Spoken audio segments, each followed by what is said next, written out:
Bonjour à tous et à toutes. Ce que je vais faire aujourd'hui, c'est apporter ma part d'interprétation concernant la nouvelle chronique que Alain Foka a publiée il y a 4 jours, intitulée La menace qui pèse sur l'Afrique. Donc à chaque fois que Alain Foka, Franklin Nyamsi, Nathalie Yam ou encore Kémy Seba, je dirais aussi J. Réungono, lorsqu'ils publient soit une chronique ou une vidéo qui montre leur engagement, moi je fais toujours l'effort d'écouter la vidéo et d'interpréter à ma manière. Ok, je disais tantôt que j'aimerais, avant de vous laisser écouter cette petite partie, cet petit extrait de la dernière chronique d'Alain Foka publiée il y a 4 jours, avant de vous laisser jeter un coup d'œil, j'aimerais vous dire à quel point je suis un peu déçu de la manière dont certaines personnes, certains artistes, certains rappeurs qui se proclament trop africains, comment eux ils se comportent quoi. Parce que moi en fait j'ai fait plus cette vidéo pour m'adresser à Kerry James quoi. Donc avant de lui dire ce que je pense, avant peut-être de vouloir le critiquer, je vous laisse d'abord écouter.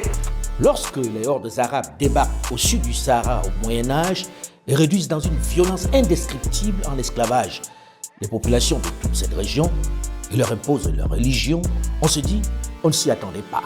Cet esclavage va être particulièrement violent, déshumanisant, cruel, sanglant, déchirant, avec une extraordinaire déportation des populations noires.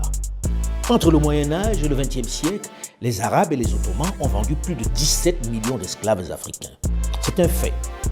Pendant plus de 1400 ans, les Arabo-musulmans ont tué, déporté, castré 17 millions de Noirs.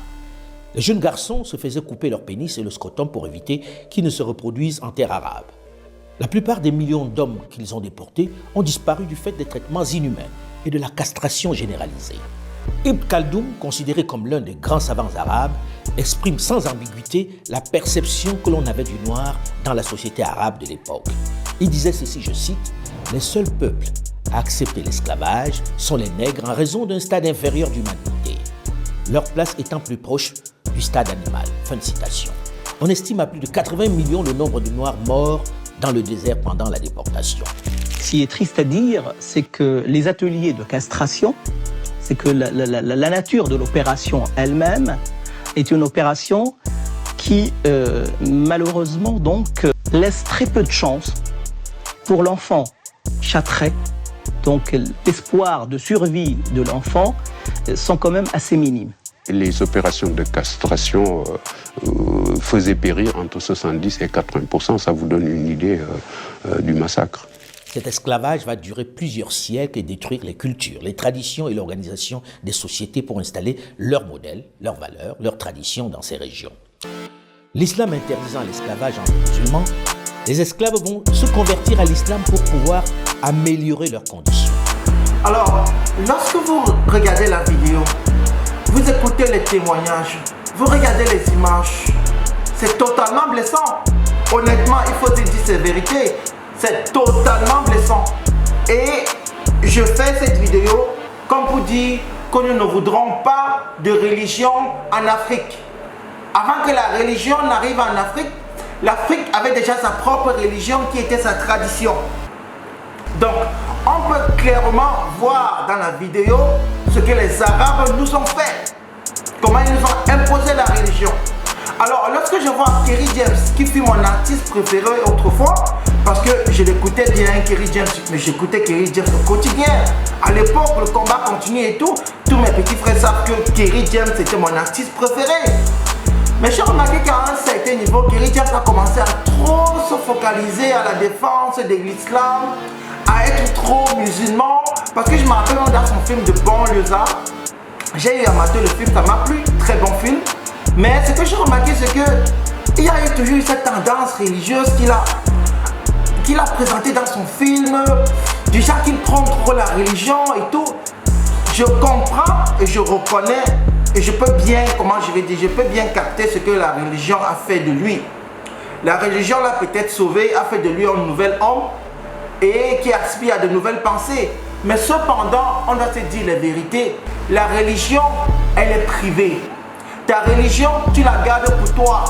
Ta religion ne vient pas la publier ici. Parce que moi, le plus grand religieux, le plus grand musulman de tous les musulmans, c'était qui? C'était Malcolm X.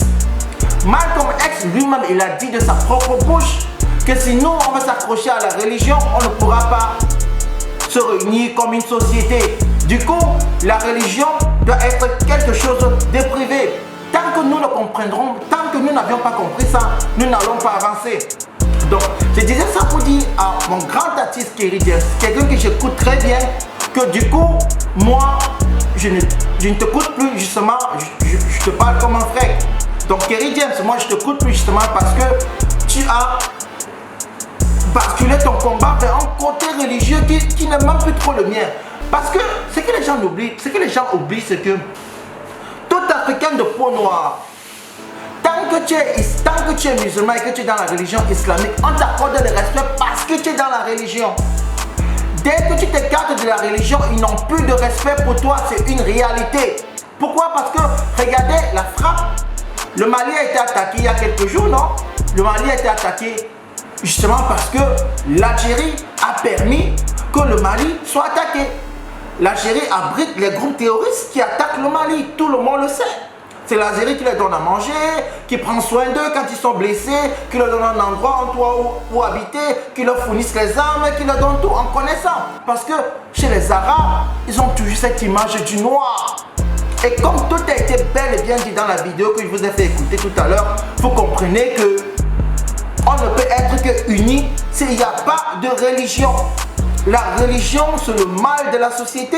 Et c'est même ça qui a fait en sorte que j'ai écrit une chanson. Oh, mon Afrique dans la foulée, des hommes non persécutés, des autres religieux fermés, exécutés, des nègres colonisés, des vies paralysées, tous condamnés à la pauvreté, à perpétuité. Mon Afrique dans la foulée, des hommes non persécutés, des autres religieux fermés, exécutés, des nègres colonisés, des vies paralysées, tous condamnés à la pauvreté, à perpétuité, tous condamnés à la pauvreté, à perpétuité. Yeah, l'Afrique forte ne connaît pas tweeté.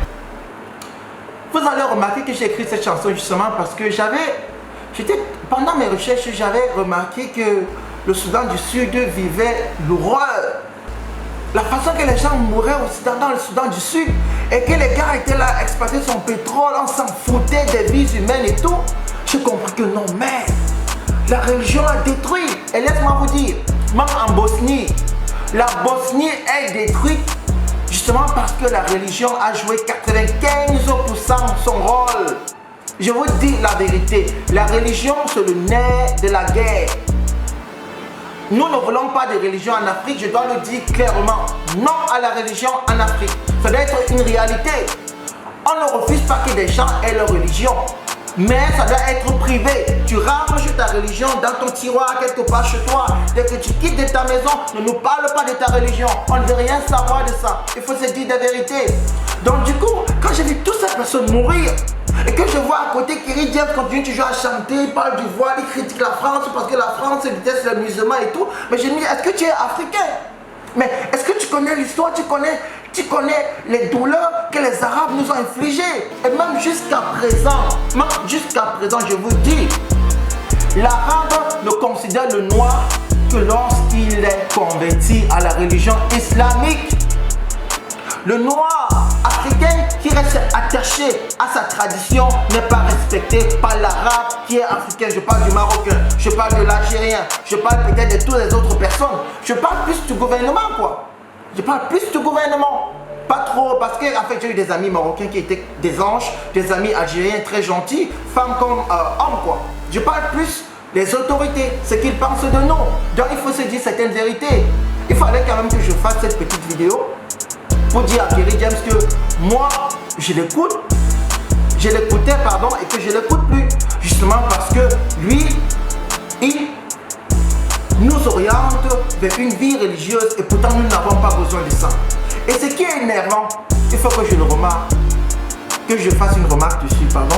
Ce qui est énervant, c'est qu'il y a des milliers, voire des millions de jeunes qui écoutent Kerry James. Et du coup, ils se disent que non, la référence maintenant c'est la religion. Pourtant, la nouvelle Afrique que nous sommes en train de bâtir, ça sera une Afrique sans religion. Elle ne sera pas interdite, tu veux faire ta religion, fais-la dans ton coin, garde-la pour toi, non, on ne veut pas que ça soit un truc publié, que ça soit une obligation, parce que même dans la vidéo, vous avez compris que les Noirs, à l'époque de la traite négrière arabo-musulmane, qu'est-ce qu'il fallait faire pendant la traite arabo-musulmane? Il fallait que les Noirs se convertissent pour éviter l'esclavage. Et en fin de compte, c'est toujours resté la même chose qu'aujourd'hui. Donc moi, je n'ai aucune haine avec les Algériens, je n'ai aucune haine avec les Marocains et tout, ou tous les Arabes, ou les Égyptiens, ou les gens de la Libye. On est tous africains. Le problème, c'est les autorités.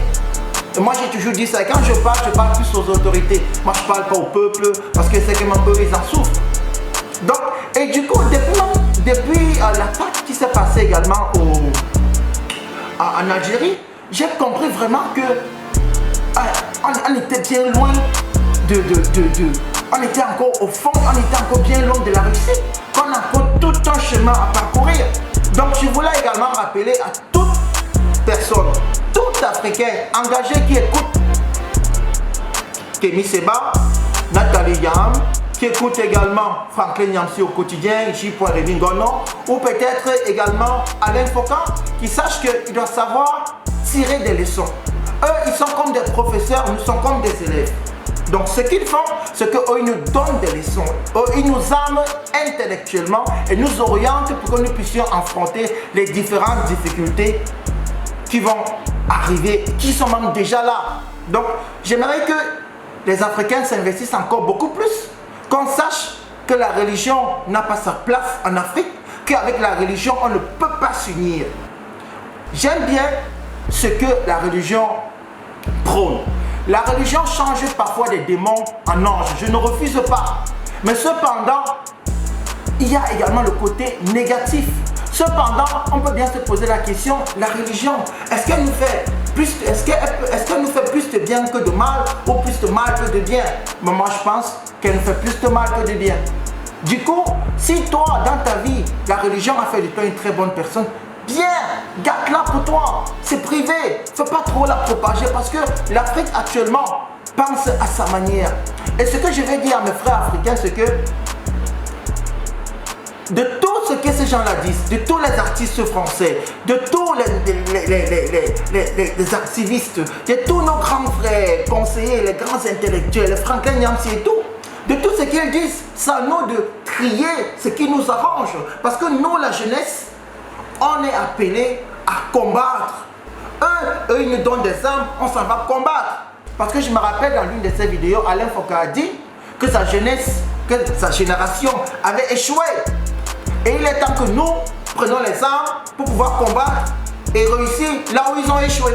Donc c'est comme pour dire que je rappelle ici, c'est très important que je rappelle que la religion musulmane, chrétienne, la religion dans son ensemble nous détruit.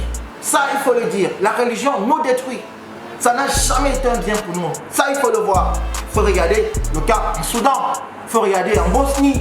Il faut regarder. Et déjà, c'est quand vous allez même en profondeur, on va vous dire que le Vatican, ah non. La façon, les milliers de milliards d'êtres humains que le Vatican a assassinés, vous n'allez pas croire vos yeux. La religion nous tue. Mais sous couvert du bonheur, donc on vous présente l'image d'une bonne personne, en fin de compte, ce qui est derrière, c'est le génocide. Donc nous devons faire attention, il fallait que je le dise.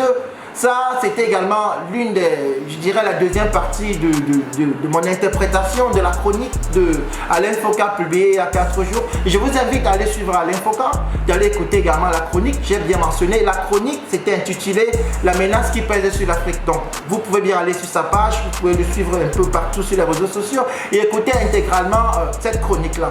Ça va vous aider également, quoi. Donc allez, merci de m'avoir écouté. Passez une bonne journée. Profitez de l'été. À la prochaine. Allez, ciao.